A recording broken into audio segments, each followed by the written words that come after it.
بسم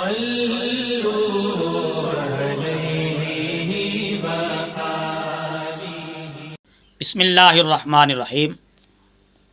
حضرت علقمہ بن وقاص اللیثی رضی اللہ تعالیٰ عنہ فرماتے ہیں کہ میں نے حضرت عمر بن خطاب رضی اللہ تعالیٰ عنہ کو ممبر پر فرماتے ہوئے سنا۔ انہوں نے کہا کہ رسول کریم صلی اللہ علیہ وآلہ وسلم نے فرمایا، انما الاعمال بالنیات، کہ اعمال کا دار و مدار نیتوں پر ہے۔ وانما لکل امرئ ما نویٰ، ہر شخص کے لیے وہی ہے جس کی اس نے نیت کی۔ فمن کانت ہجرتہ الی دنیا یصیبها او الی امرأۃ ینکحها فہجرتہ الی ما ہاجر الیہ۔ تو جس شخص کی ہجرت دنیا کی طرف ہو کہ اس کو حاصل کرے، یا کسی عورت کی طرف ہو کہ اس سے نکاح کرے، تو اس کی ہجرت اسی کی طرف شمار ہوگی جس کی طرف اس نے ہجرت کی ہے۔ صحیح بخاری کتاب الوحی حدیث نمبر 1۔ امام بخاری علیہ رحمہ نے اپنی صحیح بخاری کو اس حدیث پاک سے شروع فرمایا ہے۔ اس کی وجہ یہ ہے تاکہ معلوم ہو جائے کہ امام بخاری کی نیت بالکل خالص اور رضا الہی کی ہے۔ تو اشارتاً امام بخاری نے یہ بھی فرما دیا کہ صحیح بخاری کو پڑھنے اور سننے کا مقصد ثواب اور رضا الہی ہونا چاہیے، نہ کہ دنیا کا کوئی مقصد۔ اس حدیث پاک کی تشریح ایک حدیث قدسی سے بھی ہوتی ہے، جس کو امام بخاری نے کتاب التوحید میں اور امام مسلم نے کتاب الایمان میں ذکر فرمایا ہے کہ اللہ تعالیٰ فرماتا ہے، اذا ہم عبدی بسیئۃ فلا تکتبوها۔ اللہ تعالیٰ فرشتوں سے فرماتا ہے کہ جب میرا بندہ برائی کا ارادہ کرے فلا تکتبوها، تو اس کو نہ لکھو۔ وَإِذَا هَمَّ بِحَسَنَةٍ فَلَمْ يَعْمَلْهَا فَاكْتُبُوهَا حَسَنَةً، اور جب میرا بندہ کسی نیکی کا ارادہ کر لے، اچھے کام کا ارادہ کر لے اور اچھا کام کرے نہ، تو فرمایا ایک نیکی لکھ لو، کیونکہ اس نے نیت اچھی کر لی ہے۔ فَإِنْ عَمَلَهَا فَاكْتُبُوهَا عَشْرًا، اور اگر وہ نیک کام کر بھی لے تو 10 نیکیاں لکھ لو۔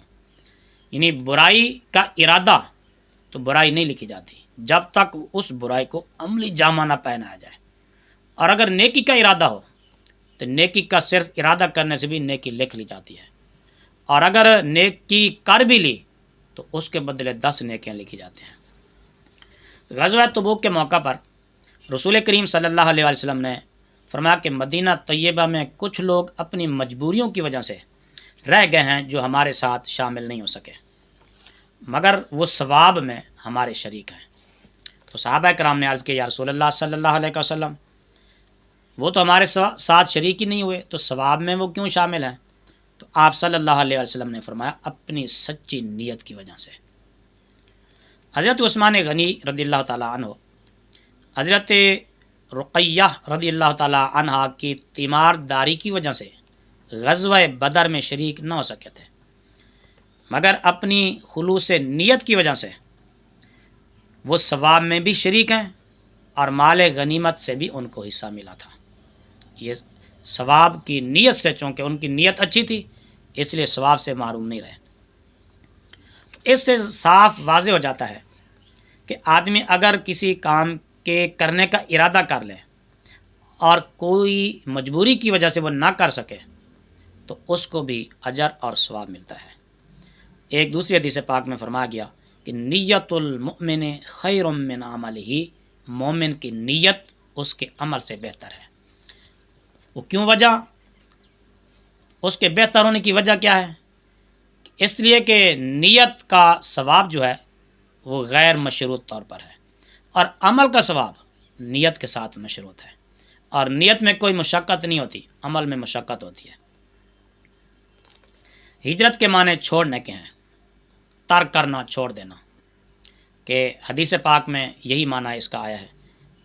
رسول کریم صلی اللہ علیہ وسلم نے فرمایا، المہاجر من ہجر ما نہی اللہ عنہ، مہاجر وہ ہے کہ جو اس چیز کو چھوڑ دے، ترک کر دے جس سے اللہ تعالیٰ نے منع فرمایا ہے۔ اور شریعت میں ہجرت دین بچانے کی غرض سے ایک جگہ سے دوسری جگہ منتقل ہونے کو کہتے ہیں۔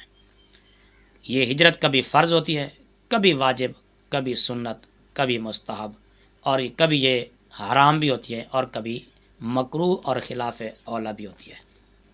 نبی کریم صلی اللہ علیہ وسلم کے عہد مبارک میں 4 قسم کی ہجرتیں ہوئی تھیں۔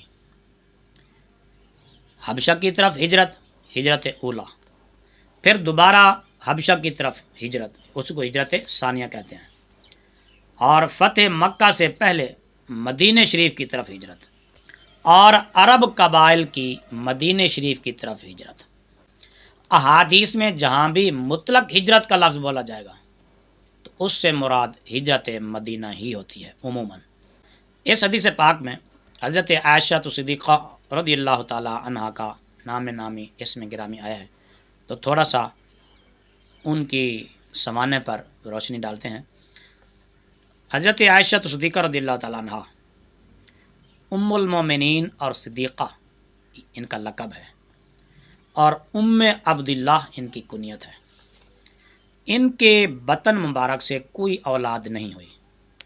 نبی کریم صلی اللہ علیہ وسلم نے ان کی کنیت ام عبداللہ ان کے بھانجے حضرت عبداللہ بن زبیر رضی اللہ تعالیٰ عنہ کے اعتبار سے رکھی تھی، اور ام المومنین صرف انہی کے ساتھ خاص نہیں ہے، بلکہ نبی کریم صلی اللہ علیہ وسلم کی ہر زوجہ محترمہ ام المؤمنین ہے، جیسا کہ اللہ تعالیٰ نے خود قرآن کریم میں سورۃ الاحزاب میں فرمایا وَأَزْوَاجُهُ أُمَّهَاتُهُمْ، کہ نبی کریم صلی اللہ علیہ وسلم کی ازواج مومنوں کی مائیں ہیں۔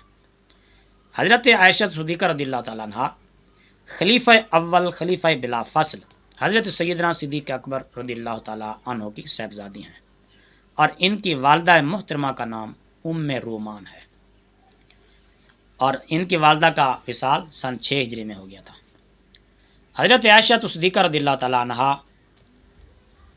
نبوت کے 4تھے سال پیدا ہوئیں، اور نبوت کے 10ویں سال حضرت ام المومنین حضرت خدیجۃ الکبریٰ رضی اللہ تعالیٰ عنہا کی وفات کے بعد نبی کریم صلی اللہ علیہ وآلہ وسلم کے عقد مبارک میں یعنی نکاح مبارک میں آئیں، تو ان کا حق مار بھی دیگر ازواج مطہرات کے برابر یعنی 400 درہم مقرر ہوا۔ نکاح کے بعد 3 سال تک مکہ معظمہ میں رہیں، اور جب ہجرت کر کے مدینہ طیبہ آئیں تو اس وقت 9 سال کی عمر میں آپ کی رخصتی ہوئی، اور 9 سال نبی کریم صلی اللہ علیہ وسلم کی خدمت اقدس میں رہیں۔ رسول کریم صلی اللہ علیہ وسلم کی وفات کے بعد 48 سال زندہ رہیں، اور 57 ہجری میں رمضان المبارک کی 17 تاریخ کو بروز بدھ مدینہ طیبہ میں آپ کا وصال ہوا، اور حضرت ابو ہریرہ رضی اللہ تعالیٰ عنہ نے آپ کی نماز جنازہ پڑھائی، اور آپ کی وصیت کے مطابق جملہ ازواج مطہرات کے ساتھ جنت البقیع میں آپ کو دفن کیا گیا۔ 3 ایسی خصوصیات ہیں جو آپ میں ہیں اور کسی زوجہ محترمہ میں نہیں تھیں۔ ایک تو یہ کہ سب سے بڑھ کر نبی کریم صلی اللہ علیہ وآلہ وسلم کو محبت آپ ہی سے تھی۔ حضور علیہ الصلوۃ والسلام حضرت ام المومنین حضرت عائشہ صدیقہ رضی اللہ تعالیٰ عنہ سے بے حد پیار اور محبت فرما کرتے تھے، یہ آپ کی خصوصیت تھی۔ اور دوسری خصوصیت آپ کی یہ تھی کہ علم میں اجتہاد میں تمام ازواج مطہرات سے بڑھ کر تھیں، اور خلفائے راشدین کے عہد میں باقاعدہ آپ فتاوی دیا کرتی تھیں۔ اور تیسری خصوصیت ان کی یہ ہے کہ جتنی احادیث آپ سے روایت ہیں کسی اور زوجہ محترمہ سے اتنی احادیث روایت نہیں ہے۔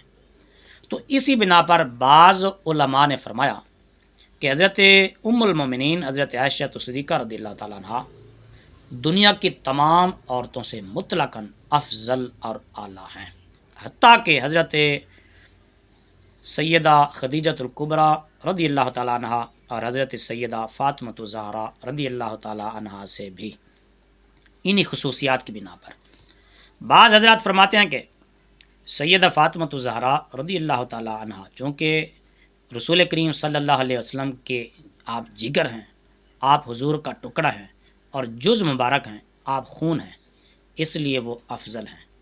تو اگر یہ بات تسلیم کر لی جائے کہ رسول کریم صلی اللہ علیہ وآلہ وسلم کا جز ہونا، آپ کا خون ہونا، آپ کے جسم کا ٹکڑا ہونا، یہ افضلیت کا دار و مدار ہے، تو پھر لازم آئے گا کہ حضرت فاطمہ الزہرا رضی اللہ تعالی عنہا حضرت علی پاک سے بھی افضل ہوں، اور پھر لازم آئے گا کہ حضور صلی اللہ علیہ وسلم کی تمام اولاد حضرت رقیہ، حضرت ام کلثوم، حضرت زینب رضی اللہ تعالی عنہن بھی تمام صحابہ اور تمام اہل بیت سے افضل ہوں، اور لازم آئے گا کہ حضرت ابراہیم، حضرت طیب، حضرت قاسم، نبی کریم صلی اللہ علیہ وسلم کے صاحبزادے بھی حضرت علی سے افضل ہوں، کیونکہ یہ تو خون رسول ہیں۔